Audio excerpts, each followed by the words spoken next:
అనగనగా చోడవరం అనే రాజ్యాన చంద్రగుప్తుడు అనే మహారాజు ఆ రాజ్యాన్ని పరిపాలిస్తూ ఉండేవాడు. ఆ రాజ్యంలో ప్రజలందరూ సుఖశాంతులతో జీవిస్తూ ఉండేవారు. అదే గ్రామంలో శాంతమ్మ, భీమయ్య అని ఇద్దరు వృద్ధ దంపతులు నివసిస్తూ ఉండేవారు. వాళ్ళు బాగా పేదవాళ్ళు. అయితే ఒక రోజు ఏమైంది అంటే,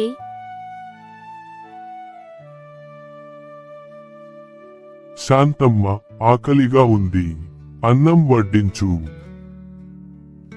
శాంతమ్మ మాత్రం ఏదో ఆలోచిస్తూ ఉంటుంది. ఏం ఆలోచిస్తున్నావే? వచ్చి నాకు అన్నం పెట్టు. నన్ను క్షమించండి, మీకు పెట్టడానికి గుప్పెడు మెతుకు గింజలు కూడా లేవు. నువ్వు బాధపడకు, నీకు ఏం కావాలో చెప్పు, సంతకు వెళ్ళి తీసుకు వస్తాను. సంపాదించిందంతా వీళ్ళకి దానం చేస్తూనే ఉన్నారు. ఇప్పుడు మనం తినడానికి తిండి గింజలు కూడా లేదు, జేబులో చిల్లి పైసా కూడా లేదు. మీరు ఎలా తీసుకొస్తారు? అలా శాంతమ్మ పోరు పడలేక ఇంటి బయటకు వచ్చేస్తాడు. భీమయ్య చాలా తెలివైనవాడు. భీమయ్య పెరట్లో ఉన్న నిమ్మ మొక్కను చూస్తాడు. భీమయ్యకి ఒక ఉపాయం తడుతుంది. భీమయ్య ఆ నిమ్మ మొక్కను తీసుకుని రాజ్యసభకు బయలుదేరుతాడు. మహామంత్రి, ఈరోజు కార్యకలాపాలు ఏమిటో తెలపండి. మహారాజా, ఈరోజు భీమయ్య అనే ఒక రైతు మీ వద్దకు ఒక విచిత్రమైన మొక్కను తీసుకుని వచ్చాడు. మీ అనుమతికై వేచి ఉన్నాడు. తప్పకుండా అనుమతిస్తున్నాం, ప్రవేశపెట్టండి భీమయ్యను. అలా భీమయ్య తన దగ్గర ఉన్న మొక్కను తీసుకొని సభకు హాజరు అవుతాడు. మహారాజుకి ప్రణామాలు. చెప్పండి భీమయ్య, మీ దగ్గర ఉన్న మొక్క యొక్క విశిష్టత ఏమిటో? మహారాజా, నేను ఒకప్పుడు రైతును. కాలక్రమేణా వృద్ధాప్యం చేత వ్యవసాయం చేయలేక ఇంటిపట్టునే ఉంటూ కాలం గడుపుతున్నాను. మహారాజా, నా దగ్గర ఉన్న ఈ మొక్క సాధారణమైన మొక్క కాదు. ఇది ధనాన్ని ఇచ్చే ఒక కల్ప వృక్షం. ఇది ఎల్లప్పుడూ ధనాన్ని ఇస్తుంది. ఏమిటి మీరు చెబుతుంది? ఈ మొక్క నుంచి ధనం వస్తుందా? అవును మహారాజా, ఇది మాకు ధనాన్ని ఇచ్చే మొక్కే. అయితే సరే భీమయ్య గారు, ఈ మొక్క మూల్యం ఎంత? మహారాజా, ఈ మొక్క మాకు ఎంతో విశిష్టమైనది. నా అర్ధ జీవితంకి ఎంతో సహాయపడింది. కాబట్టి మీరే దీనికి ధర కట్టండి.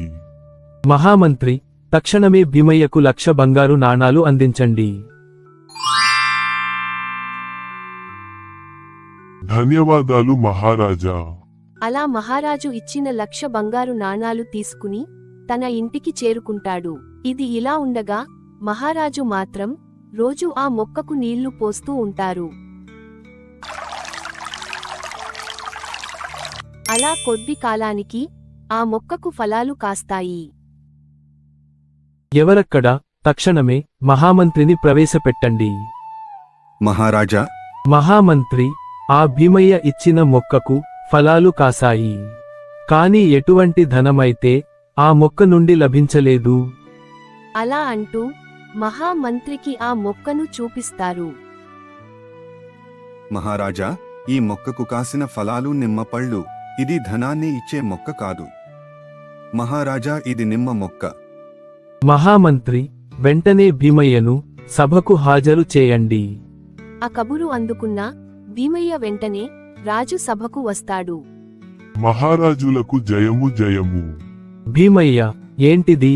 నువ్వు ఇచ్చిన మొక్క నుంచి ధనం లభిస్తుందని చెప్పావు కదా, మరింత వరకు ఎందుకు లభించలేదు? పైగా దానికి నిమ్మ పళ్ళు కాస్తున్నాయి. మహారాజా, ఏంటి మీరు మాట్లాడేది? నిమ్మ చెట్టుకు నిమ్మపల్లె కదా కాస్తాయి. అయితే ఇది మీకు ముందే తెలుసా?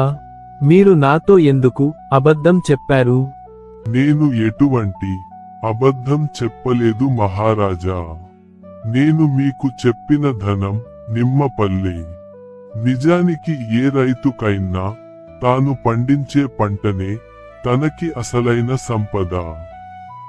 అలాగే నా అర్ధ జీవితం కూడా ఈ పంట ద్వారానే ఆ నిమ్మ పళ్ళు అమ్ముతూ నా జీవితం సాగించాను. ఆ మాటలు విన్న మహారాజుకి అసలు నిజం అర్థమయ్యి భీమయ్యను ప్రశంసిస్తూ ఇలా అంటారు. బలా భీమయ్య, బలా, మీరు చెప్పింది నిజమే. రైతే దేశానికి వెన్నుముక, మీ తెలివితేటలు అమోఘం, మీ వంటి వారు మా రాజ్యంలో ఉండడం మా అదృష్టం. మహామంత్రి గారు, భీమయ్యకు ఇంకో 1,00,000 బంగారు నాణాలు బహుమతిగా ఇవ్వండి. తప్పకుండా మహారాజా.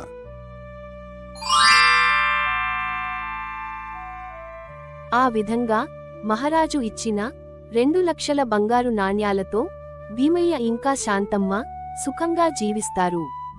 ఈ కథ మీకు నచ్చినట్లయితే లైక్ చేయండి, షేర్ చేయండి. ఇలాంటి మరెన్నో కథలు కోసం మా ఛానల్ను సబ్స్క్రైబ్ చేసుకోండి.